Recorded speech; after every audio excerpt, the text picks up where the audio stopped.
इच्छा और आवश्यकता, ये दो चीजें होती है ध्यान देने योग्य। आवश्यकता सीमित होती है और उसकी पूर्ति सहजता से की जा सकती है, उसके लिए कोई अड़चन नहीं होता है। थोड़े प्रयास, थोड़े मेहनत, थोड़े परिश्रम से आवश्यकता की पूर्ति हो जाती है। प्रायः सभी की आवश्यकता की पूर्ति हो जाती है।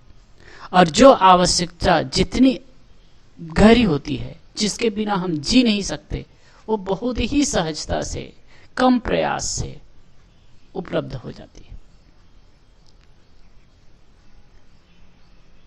और सामान्य आवश्यकता है वो भी पूर्ति हो जाती है, उसकी भी पूर्ति हो जाती है। खास आवश्यकता है मनुष्य की रोटी, कपड़े और मकान की। तो कुछ परिश्रम करने से, कुछ हाथ पैर मार लेने से वो सब कुछ मिल जाता है, उसमें कोई अड़चन नहीं होता है। लेकिन इच्छा है, इच्छा की पूर्ति होना बड़ा कठिन है। इच्छा असीमित होती है, इच्छा की पूर्ति एकाएक नहीं हो पाती। अब इच्छाओं की ठिकाना भी नहीं है, पता नहीं आदमी कितनी इच्छा कर जाए, कितनी इच्छा कर जाए। किसी ने कहा है, निर्धनिक कछु धन चाहे धनिक चाहे विशेष, विशेषो विशेष चाहे होवन चाहे नरेश, नरेश चाहे इंद्रपद, इंद्र चाहे रंजीत, असुर चाहे सुरपति बनन, यह तृष्णा की रीत।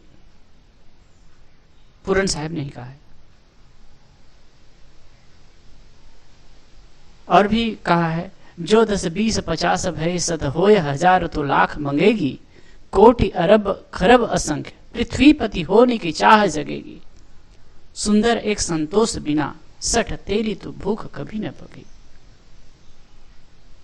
ये संतों ने कहा। वास्तव में तृष्णा का कोई अंत नहीं, इच्छा का कोई अंत नहीं। इच्छा अधिक बलवती होती, वही तृष्णा है।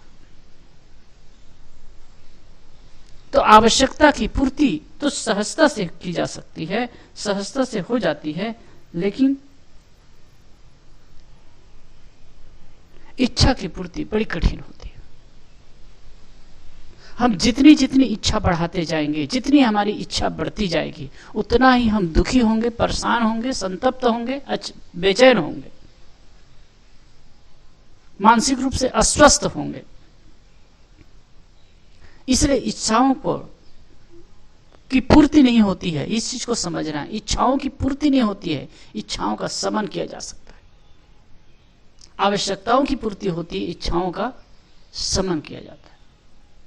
दमन नहीं, मैं शमन कह रहा हूं। दमन, यदि हम इच्छाओं को दबा करके रखेंगे तो वो कुछ समय बाद और अधिक बलवती होती जाएगी। इसलिए समन विवेक पूर्वक, समझ पूर्वक होता है, और दमन हठ पूर्वक होता है, जबरदस्ती होता है। और जबरदस्ती से काम नहीं बनने वाला। विवेक पूर्वक जब हम काम करेंगे, विवेक पूर्वक जब समन करेंगे, तो इच्छा समाप्त होगी। तो एक चीज हमेशा समझना चाहिए कि यदि आप सुखी रहना चाहते हैं, यदि प्रसन्न और शांत रहना चाहते हैं, यदि आप जीवन में आनंद की अनुभूति करना चाहते हैं, तो इच्छाओं के भंवर में मत पड़िए। आवश्यकता की पूर्ति तो सहजता से हो जाएगी। कुछ मेहनत करेंगे, कुछ परिश्रम करेंगे, कुछ करेंगे तो आवश्यकता की पूर्ति हो जाएगी। और इच्छाओं के लिए आप भटके मत, मेहनत करें, परिश्रम करें, और जो प्राप्त हो उसमें संतुष्ट हो, तो ये जीवन का, आपके लिए सुख का बहुत बड़ा